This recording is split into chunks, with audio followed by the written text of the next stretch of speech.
Boris Johnson has insisted there should not be another Scottish independence referendum, as now is not the time to be talking about ripping our country apart. On Friday, 48 of the 73 Scottish constituency results were declared. So far, the SNP have 39 seats, Liberal Democrats 4, Conservatives 3 and Labour 2. Speaking to The Telegraph, the Prime Minister made it clear he would reject calls for a second Scottish independence referendum if Nicola Sturgeon secured another term in office. He said, "I listened to the Scottish election carefully. My impression was that they, the SNP, moved away from the idea of a referendum, and I think very wisely. Because I don't think this is anything like the time to have more constitutional wrangling, to be talking about ripping our country apart, when actually people want to heal our economy and bounce forward together. That's what people want." Mr. Johnson added, "I think a referendum in the current context is irresponsible and reckless.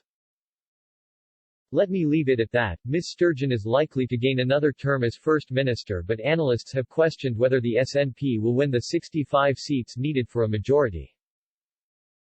Polling guru Professor Sir John Curtis has said there still is a pathway for the SNP to gain a majority, but it is a very, very narrow one. On Friday, he told BBC, "The most probable outcome is indeed that the SNP is going to be 1 or 2 seats short."